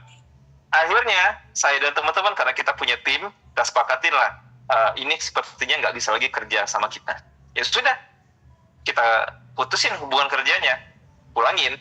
Selanjutnya kita bikin kriteria baru. Oh, artinya begini, saya akan cari orang-orang yang minimal tamatan SMA. SMA-nya itu pendidikannya begini-begini. Oh, selesai itu di bagian persyaratan administrasi tadi, KTP-nya mulai dari level pendidikan, lokasi tempat tinggal dibuktikan dengan KTP dan segala macamnya. Itu yang pertama. Yang kedua, saya butuh orang yang punya karakter kayak saya. Artinya apa? Saya mencari orang yang mirip-mirip saya gaya kerjanya. Contoh gini, kalau saya orang yang ngotot, saya akan cari orang yang ngotot juga. Kalau saya orangnya teliti, saya pasti akan cari yang teliti juga. Kenapa? Ini akan jadi perpanjangan tangan saya, tidak boleh berserbangan dengan saya. Saya orangnya ngotot, terus ketemu orang yang jadi yang kurang gigi. Saya orangnya teliti, terus karena saya nggak tahu ilmunya, yang saya rekrut orang yang lelet. Aduh, stres saya. Ibarat dorong mobil rusak gitu ya. Jadi nomor 2 adalah karakter. Kenapa begitu Bapak Ibu semua? Ilmunya, prinsipnya dalam merekrut pegawai itu adalah rekrut by attitude, train the skill. Saya ulangin ya, rekrut orang karena attitude-nya. Kalau sudah dapat, walaupun skillnya kurang, itu bisa kita ajarin. Kenapa demikian? Orang yang sudah punya attitude positif akan lebih mudah untuk diajarin. Jadi kriteria kedua adalah saya cari orang yang attitude-nya mirip-mirip saya. Nggak banyak, nggak mesti semuanya. Mana yang paling penting, misalkan, saya pengen orangnya teliti, ngotot, mau belajar. Kalau sudah ketemu yang 3 ini di calon-calon yang ada, saya akan pilih dia. Yang ketiga, nah baru ini kita pertimbangkan apakah pengalaman kerjanya, apakah kemampuan dia atau hal lainnya, jaringannya, pertemanannya atau apapun. Tapi paling tidak kita mesti tentukan kriteria yang harus kerja sama saya. Lalu bagaimana perihal bayarnya Pak Wira? Nanti kan muncul biasanya begitu ya. Saya belum sanggup bayar nih Pak. No problem. Karena begini, orang-orang yang punya keinginan, kemauan yang sama untuk maju, itu biasanya di lapangan adalah orang-orang yang mau dibayar dulu dengan angka yang kita sodorkan. Kita sodorin aja harganya berapa. Kenapa? Kalau kita menggaji orang yang pintar, bukan berarti dia pasti minter-minterin kita. Tidak. Dia akan produktivitas kerjanya tinggi, di mana dengan produktivitas kerjanya tinggi, dia akan memberi hasil lebih banyak kepada kita, sehingga nanti seiring berkembangnya usaha, penghasilan yang bisa kita berikan pun bisa ditambahin lagi buat dia. Nah, idealnya seperti itu. Sayangnya banyak yang pengusaha nih, oknum, dia ketemu orang yang hebat, yang pintar, kerjanya bagus, ngasih omset banyak, tapi gajinya nggak dia sesuaikan dengan kerjanya tadi. Akhirnya apa? Orang tadi dia cari tempat yang baru yang bisa menggaji dia lebih besar. Nah, artinya apa? Kita mesti fair juga. Kalau kerjanya bagus, omset kita naik, produktivitas kita bagus, tidak ada salahnya kita pertimbangkan untuk memberikan lebih pada dia. Nah, triknya gimana? Ya bilang aja, saya kasih kamu dulu masa uji coba 3 bulan. Gitu dulu.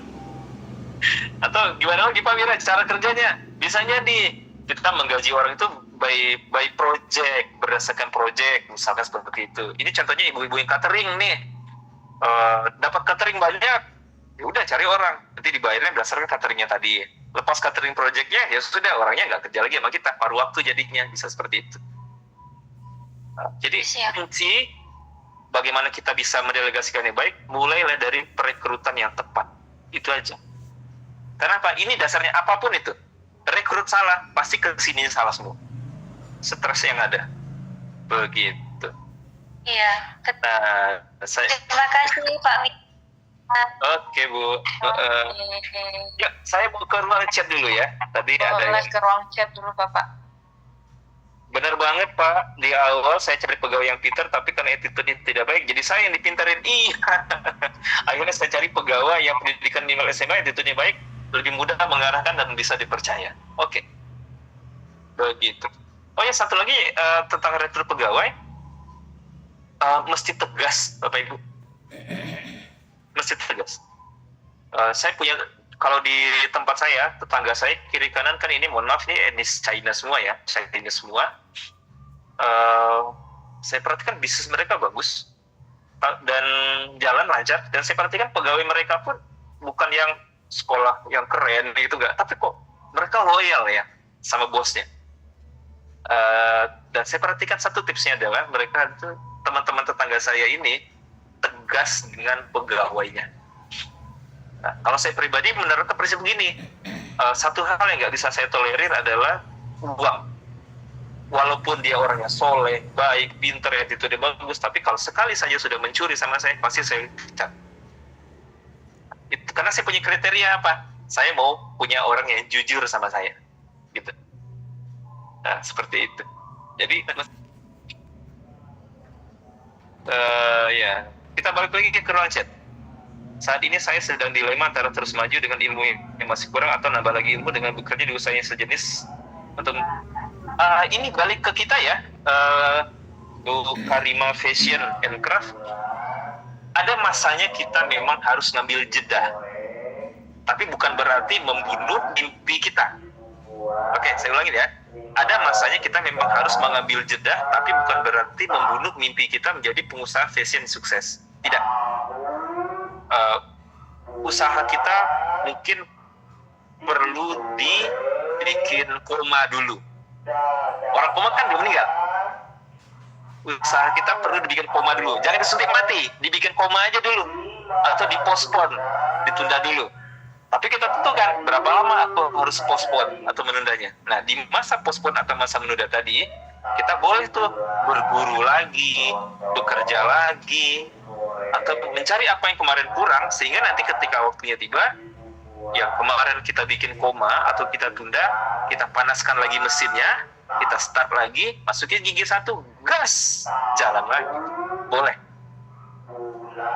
Tapi ingat, pada saat kita masa postpone tadi, jangan lama-lama, nanti keenakan jadi pegawai. Jadi pegawai enak, hidupnya serba pasti dipecat juga salah satunya.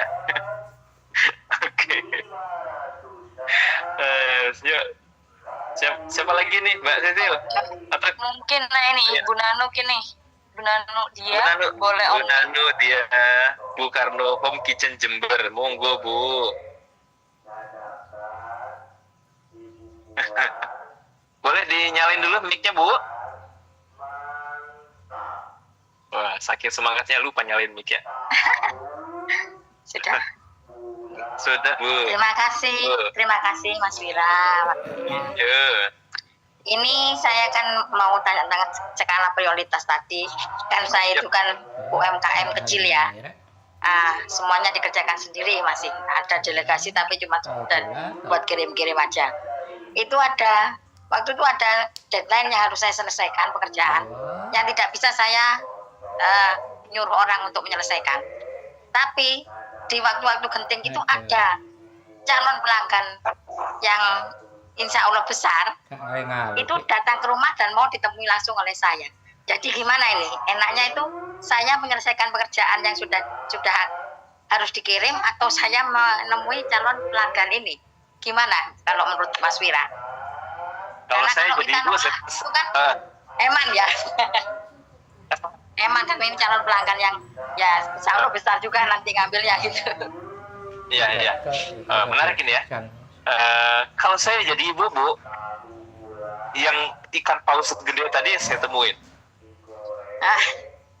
Itu dulu ya. Maksudnya saya temuin bukan langsung mengiyakan, tidak. Saya pengen baca dulu. Saya pengen baca situasinya. Apakah saya mampu mengerjakannya atau tidak? Kenapa?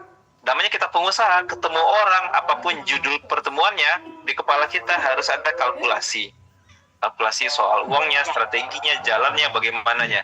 Saya ngukur aja tuh, ngukur diri saya. Kalau ternyata saya tidak mampu, saya akan ngomong aja jujur. Mohon maaf Bapak, saya bisa ngerjakan sekarang, tapi ada yang sedang kami kerjakan dulu untuk klien kami yang ini, dan memang harus saya kirim sekarang. Kalau tidak dikerjakan, waduh, di bisnis kepercayaan itu mahal Pak. Saya tidak pengen mencederai kepercayaan klien saya. Itu sekaligus ngangkat saya sebenarnya. Dan kalau memang Bapak memang pengen kita bisnis bareng, selepas ini Bapak akan saya prioritaskan untuk saya bantu. Bagaimana Pak? Mungkin kira-kira waktunya 3 hari lah Pak. Kalau Bapak bersedia menunggu 3 hari, kita jalan sama-sama Pak. Artinya apa? Saya juga ngetes komitmen dia pada saya. Kira-kira seperti itu. Oke, terima kasih. Karena kan usaha saya ini kan tidak banyak orang yang tahu ternyata. Saya itu bisnisnya di bunga telang. Yang kadang orang ditawari itu bilangnya, bisnis apa Bu? Bunga telang. Hah? Apa itu bunga telang? Padahal itu asli Indonesia ya. Iya Bu. Sehat itu Bu. Ya itu makanya kan saya kalau ada orang tanya baru dan menaruh tertarik dengan bunga telang itu saya sangat bangga gitu. Jadi itu yang kadang saya bikin agak susah memutuskan gimana ini caranya enaknya membagi, rasanya kepingin membelah diri rasanya sampai gitu. Iya. Terima kasih Mas Wira ilmunya. Oh ya, sukses Bu ya. Bunga telang itu sehat Bu. Oke, terima kasih. Oke. Sambil saya baca dari Bu Nur, bagaimana solusinya jika ada pegawai yang pekerja rajin, target tercapai namun suka kasbon? Tegas-tegas aja soal uang, gitu. Tegas-tegas aja soal uang. Dan kalau bicara kasbon, kita kasih limit berapa bisa dikasbonin. Sama dengan prinsip berhutang loh, Bapak Ibu. Misalkan gini ya, saya mau ngutangin orang dengan catatan uang yang saya berikan kepada yang pengen ngutang tadi itu, kalau dia tidak bayar, saya ikhlas gitu. Misalkan dia mau pinjam saya duit 1 juta, ya sudah saya kasih aja 100.000. Kalau dia nggak bayar, ya saya ikhlas. Jadi saya nggak akan kesel tuh kalau ternyata dia lari gitu. Sama kasbon juga sama. Kita kasih batas limit di mana itu tidak mengganggu cash flow bisnis kita. Kira-kira seperti itu. mungkin satu lagi Pak dari Bu Latifah bisa. Bu Latifah Barokah Food. Oke. Mohon maaf Bu Latifah, suaranya tidak terdengar. Silakan Bu Latifah Barokah Food. Nggak terdengar Ibu. Mungkin boleh lewat chat Zoom aja, karena suaranya tidak terdengar.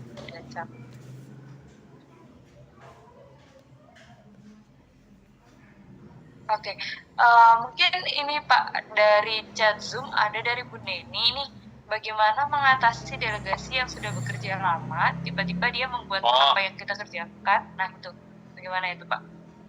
Iya, ini ada yang nusuk dari belakang ya namanya ya. Ya Bu, ngatasinnya Bu, kita minta regulasi dengan klien ya. Maksudnya apa? Kita ikat klien kita agar dia berhubungannya sama kita aja. Artinya apa? Kita sudah proteksi diri kita dengan klien lewat sebuah MOU atau kesepakatan yang kita tanda tanganin sama-sama. Itu satu. Terus yang kedua, dengan orang-orang yang sudah bekerja dengan kita, pada saat bekerja dengan saya, kamu tidak boleh bikin produk yang sama dengan saya, kecuali kamu sudah tidak kerja sama lagi sama saya. Dan itu ada konsekuensinya jika kamu melanggar perjanjian. Makanya Bapak Ibu, kalau kita bicara pengelolaan SDM, salah satu yang harus kita lakukan adalah selain bikin job desk, selain bikin SOP, tambahin satu lagi, peraturan kerja tertulis itu penting. Jangan nunggu gede dulu baru bikin begituan. Sejak kecil biasakan bikin seperti itu. Pasti tertulis ya Bapak Ibu. Kenapa? Kalau hanya by lisan saja atau lisan saja, ada masanya kita lupa. Dan bisa jadi nanti bawahan kita bilang, lah Bapak kan bilangnya kemarin boleh. Terus kita jawab, kapan saya ngomong boleh? Lah Bapak kemarin bilang boleh. Nggak pernah saya ngomong gitu. Kamu jangan ngada-ngada kamu. Well, pasti kita yang menang, karena kita bosnya. Nah maka dari itu, bikin tuh apa aturan mainnya kalau kerja sama saya. Nah gunanya mencegah hal-hal seperti tadi. Dan kebanyakan kenapa ada yang berani nikung saya itu karena tidak ada aturan tertulis di dua belah pihak ya, saya ke klien dan saya dengan tim saya. Contoh misalkan saya pribadi, saya kan mau membuat program pelatihan public speaking contohnya ya. Untuk tim trainer saya akan bikin, tidak boleh mengadakan training public speaking sepanjang kamu kerjanya sama saya. Tapi kalau kita tidak ada kerjasama lagi, kamu boleh ngadain training public speaking sendiri. Itu contohnya. Seperti itu. Oke, mungkin terakhir dari Pak Pius Pak tadi. Pak Pius Budi, boleh on mic-nya. Nah. Assalamualaikum warahmatullahi wabarakatuh. Salam kenal Pak Wira. Salam Pak Pius. Nabil Galeri dari mana ini Pak? Nah, saya dari Sidoarjo Pak. Saya owner dari Nabila Art Gallery, memproduksi aneka tungku aromaterapi dan kerajinan. Jalan saya sekarang itu mengenai produksi Pak ya. Sekarang kan alhamdulillah ada juga beberapa pesanan produksi lampu aromaterapi, tapi pengerjaannya masih manual. Sedangkan saya sendiri mencari karyawan itu kan susah Pak. Susahnya karena harus paham dan berarti mempunyai jiwa seni dan kreatif. Ya. Sedangkan satu sisi ini kebetulan juga ada buyer yang menginginkan produk baru. Kebetulan waktu pameran dia minta pesan produk yang kayak lampu burger yang dari Paris juga ya. Nah, itu kan sistem bakar. Nah kami memodifikasi pakai elektrik. Nah, setelah selesai saya infokan ke buyer dan saat ini dia minta pesanan ratusan dan sudah dikasih DP. Nah, kendalanya kalau saya meremehkan yang produk yang rutinitas yang masih pakai manual, kan khawatirnya ada komplain dari customer.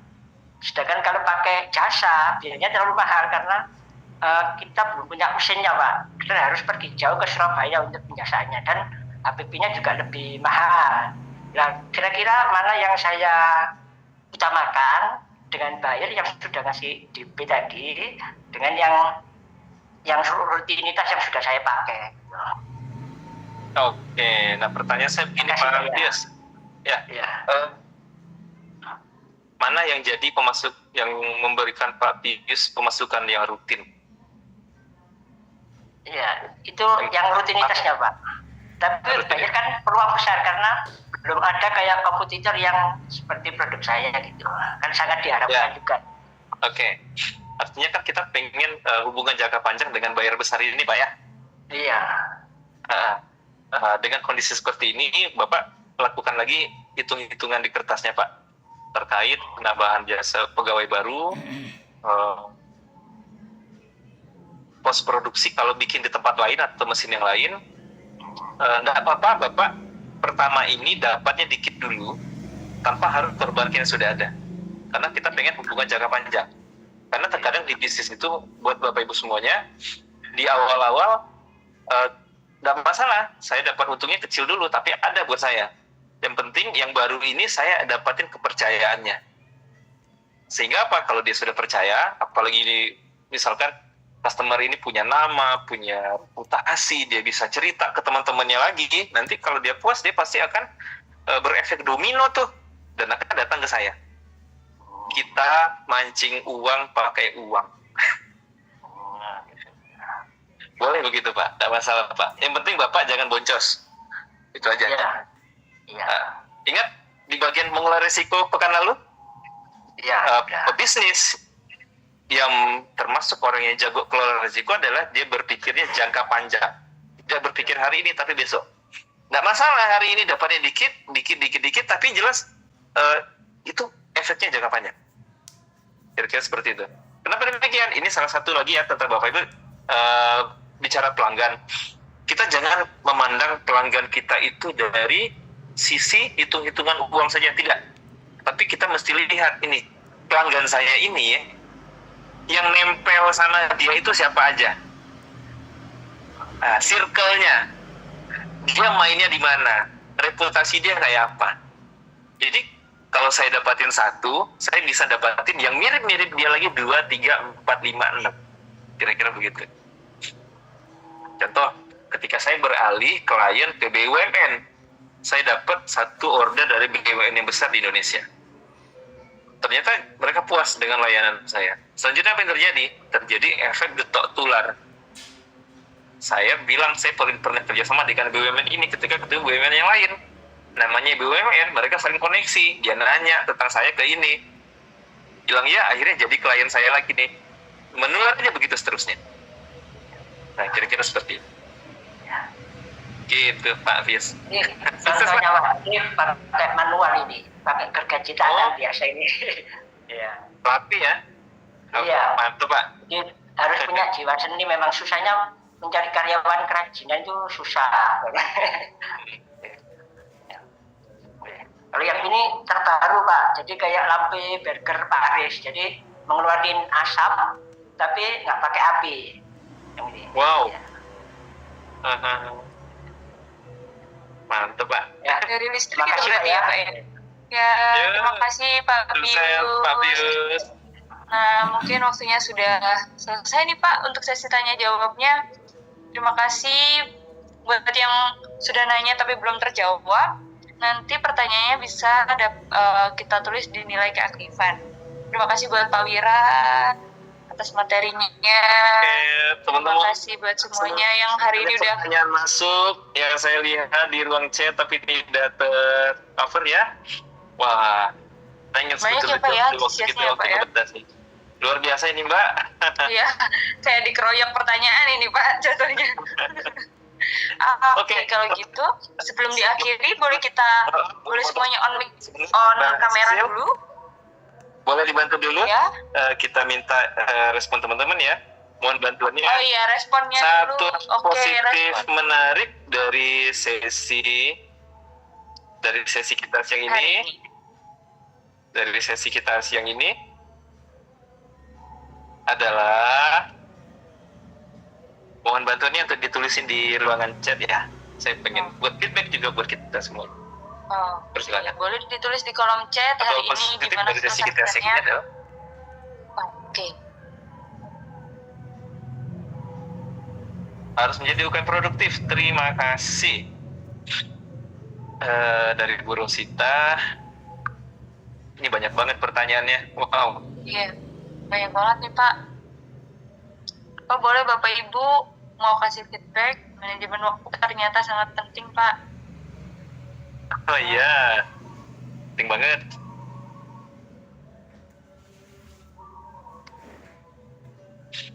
Tambah semangat buat planning besok, yes. Nah, iya. Makin mantap menentukan prioritas, harus prioritas, yes. Jadi pemimpin inovatif. Oke, punya strategi dalam berbisnis, harus tegas demi keberlangsungan usaha, yes. Sikap tegas jadi owner, ya, benar. Sepakat. Memataskan diri untuk konsisten. Oke. Ya, artinya mungkin kesempatan yang lain ya, bisa di follow IG saya, mungkin nanti nanya-nanya aja di DM situ, insya Allah saya bantu jawab juga.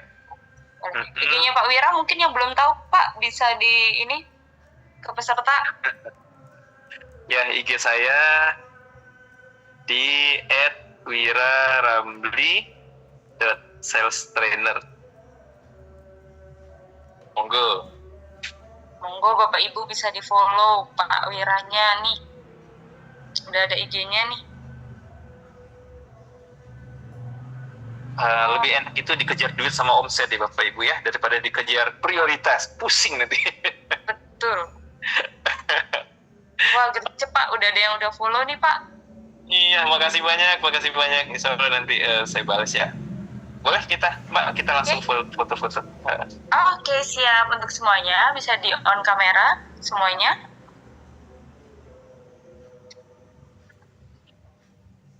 Nah, kita foto dulu ya. Saya mulai, sudah siap? Kasih senyum terbaik. 1, 2, 3. Lagi. Sebentar. 1, 2, 3. Nih banyak nih pesertanya. Lagi 1, 2, 3. Luar biasa. Dahsyat. Oke, kalau gitu Pak Wira, terima kasih ya Pak Wira. Sampai ketemu Serta di semuanya juga modul terima selanjutnya. kasih. Sampai ketemu di sesi besok. Tetap semangat ya Bapak Ibu. Terima kasih Mbak. Ya, izin pamit. Assalamualaikum. Selamat siang. Terima kasih Pak Wira. Waalaikumsalam. Terima kasih. Luar biasa. Wira. Halo, tes. Dipersilakan untuk list, boleh? 1, 2, 3. Need my help. Even when you lose all hope, you go deeper than you're gone. Until you can't no more. No, you're not alone. 'Cause I'm a misfit, and if I'm being honest, sometimes I wish I wasn't. It's just part of who I am. Untuk podcastnya masih nanti ya, Ibu Bapak. Masih di terakhir. Kita masih ada sesi pembekalannya. Sekarang nggak ada ya? Sama. Iya, untuk sekarang nggak ada, cuma tes aja ya Bapak Ibu. Oke, iya. Oke. Terus dari awal aja berarti ya. Don't you see how you Boleh change? diizinkan untuk live. Terima kasih Kak Cecilia. Assalamualaikum. Waalaikumsalam.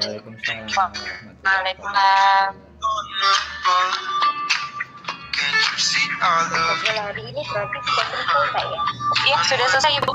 Sudah. Deeper than you're gone. Kalian jadwalnya itu kan kayaknya double ya? Kenapa?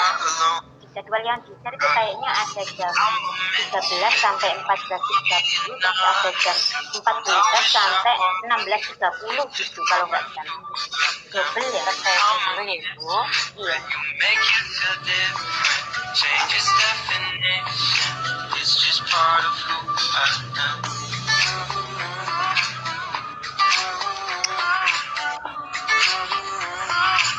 Itu waktu Indonesia Barat dan waktu Indonesia bagian. Oh, jadi sama ya, satu waktu berarti ya Mbak ya? Betul. Oke, matur suwun Mbak. Ya, Izin live kalau gitu ya. Assalamualaikum. Waalaikumsalam. It's just part of who I am. I'm a misfit, but you make it feel different. Change its definition. It's just part of who I am. Sami-sami.